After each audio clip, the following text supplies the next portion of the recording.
Land ಅಕ್ವೇಷನ್ಗೆ ಸಂಬಂಧಪಟ್ಟಂತೆ ಅದರಲ್ಲೂ land ಅಕ್ವೇಷನ್ನ ಪರಿಹಾರವನ್ನು ಪಡ್ಕೊಳ್ಳೋದಕ್ಕೆ ಸಂಬಂಧಪಟ್ಟಂತೆ ಅರ್ಜಿಯನ್ನು ಸಲ್ಲಿಸುವ ವಿಚಾರದಲ್ಲಿ ವಿಳಂಬ ಆದಂಥ ಸಂದರ್ಭದಲ್ಲಿ ಅಂಥ ಒಂದು ವಿಳಂಬದ ಅರ್ಜಿಯನ್ನು ಯಾವ ರೀತಿ ಪರಿಹರಿಸಬೇಕು, ಅದು ಲಿಮಿಟೇಷನ್ ಆ್ಯಕ್ಟ್ನಲ್ಲಿ ಡೇ ಬೈ ಡೇ ಇದಕ್ಕೆ ರೀಸನ್ನ ಕೊಡಬೇಕಾ ಅನ್ನೋದಕ್ಕೆ ಸಂಬಂಧಪಟ್ಟಂತೆ ಸುಪ್ರೀಂ ಕೋರ್ಟ್ ಒಂದು ಮಹತ್ವದ ತೀರ್ಪನ್ನು ನೀಡಿದೆ.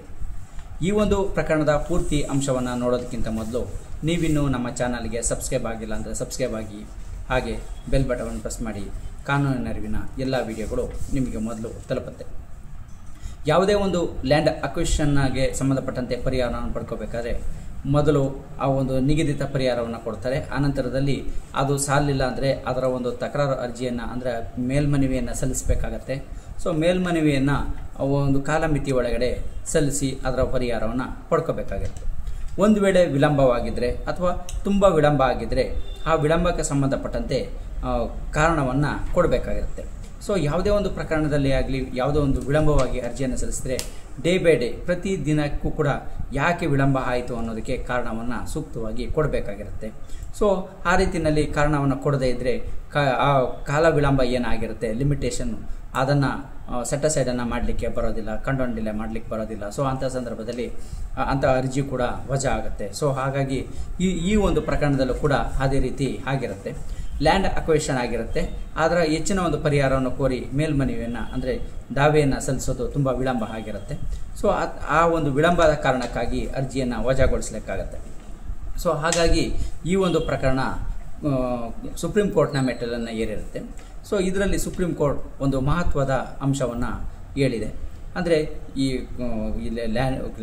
ಅರ್ಜಿಯನ್ನು ಸಲ್ಲಿಸೋದು ಯಾವುದೇ ಒಂದು ಉದ್ದೇಶಪೂರ್ವಕವಾಗಿ ವಿಳಂಬ ಮಾಡಿರೋದಿಲ್ಲ. ಆ ಥರ ವಿಳಂಬ ಮಾಡಿರೋದ್ರಿಂದ ಆತನಿಗೆ ಯಾವುದೇ ಒಂದು ಲಾಭನೂ ಕೂಡ ಇರೋದಿಲ್ಲ. ಸೊ ಹಾಗಾಗಿ ನ್ಯಾಯಯುತವಾಗಿ ಆತನಿಗೆ ಸಿಗಬೇಕಾದಂಥ ಪರಿಹಾರ ಏನು ಸಿಗಬೇಕು, ಸೊ ಹಾಗಾಗಿ ಅದು ಸಿಗಬೇಕಾಗಿರುತ್ತೆ.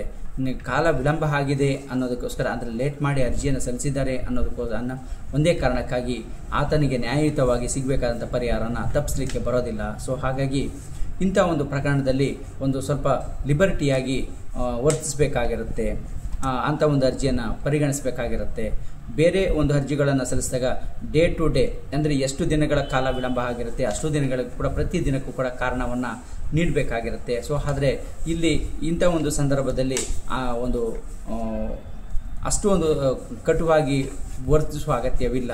ಸೊ ಹಾಗಾಗಿ ಸ್ವಲ್ಪ ಲಿಬರ್ಟಿಯಾಗಿ ವರ್ತಿಸಿ ಆತನಿಗೆ ನ್ಯಾಯಯುತವಾಗಿ ಸಿಗಬೇಕಾದಂಥ ಪರಿಹಾರವನ್ನು ನೀಡಬೇಕು ಅಂತೇಳಿ ಸುಪ್ರೀಂ ಕೋರ್ಟ್ ತನ್ನ ಒಂದು ಮಹತ್ವದ ತೀರ್ಪನ್ನು Suresh Kumar versus state of Haryana and others ಈ ಒಂದು ಪ್ರಕರಣದಲ್ಲಿ ನೀಡಿದೆ.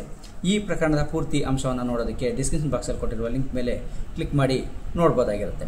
ಸೊ ಈ ಒಂದು ಪ್ರಕರಣವನ್ನು ಡಿಸ್ಕಸ್ ಮಾಡ್ತಾ ಹಲವಾರು ಒಂದು ಪ್ರಮುಖ ಪ್ರಕರಣಗಳನ್ನು ಕೂಡ ಸುಪ್ರೀಂ ಕೋರ್ಟ್ ನಮೂದು ಮಾಡಿದೆ. ಅದರಲ್ಲಿ Lakshminarayana, collector land acquisition officer Anand Nagar ಮತ್ತು ಪತಾಲಿ ಸುಬ್ಬನ್, ಅದ್ರ ಜೊತೆಗೆ ಕರ್ನಾಟಕದ ಒಂದು ಜಡ್ಜ್ಮೆಂಟ್ ಆದಂಥ coffee board Karnataka Bangalore versus commissioner of commercial tax Karnataka ಈ ಒಂದು ಪ್ರಕರಣ ಜೊತೆಗೆ ಇನ್ನೂ ಹಲವಾರು ಪ್ರಕರಣಗಳನ್ನು ಕೂಡ ಈ ಒಂದು ದಾವೆಯಲ್ಲಿ ನಮೂದು ಮಾಡಲಾಗಿದೆ ಈ ಒಂದು ಸೈಟೇಷನ್ಸಲ್ಲಿ. ಸೊ ಹಾಗಾಗಿ ಈ ಒಂದು ಸೈಟೇಷನ್ಸನ್ನು ಪ್ರಮುಖವಾಗಿ ನೋಡ್ಬೋದಾಗಿರುತ್ತೆ. ಸೊ ಹಾಗಾಗಿ ಎಲ್ಲ ಪ್ರಕರಣಗಳಂತೆ ಇಲ್ಲೂ ಕೂಡ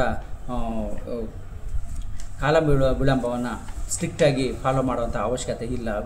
ಒಂದು ಲಿಬರ್ಟಿಯಾಗಿ ಪರಿಗಣಿಸಬೇಕು ಅಂತೇಳಿ ಸುಪ್ರೀಂ ಕೋರ್ಟ್ ನೀಡಿರುವಂಥ ಒಂದು ಮಹತ್ವದ ಆದೇಶವನ್ನು ಇಲ್ಲಿ ನೋಡ್ಬೋದಾಗಿದೆ. ಸೊ ಹಾಗಾಗಿ ಲ್ಯಾಂಡ್ ಅಕ್ವೇಷನ್ಗೆ ಸಂಬಂಧಪಟ್ಟಂತೆ ಯಾವುದೇ ಒಂದು ಅರ್ಜಿಗಳನ್ನು ವಿಳಂಬವಾಗಿ ಸಲ್ಲಿಸಿದರೆ ಅದನ್ನು ಸ್ವಲ್ಪ ಲಿಬರ್ಟಿಯಾಗಿ ನ್ಯಾಯಾಲಯಗಳು ಪರಿಗಣಿಸ್ಬೋದಾಗಿದೆ ಅಂತ ಅನ್ನೋದನ್ನು ಈ ಒಂದು ತೀರ್ಪಿನ ಮೂಲಕ ನೋಡ್ಬೋದಾಗಿರುತ್ತೆ.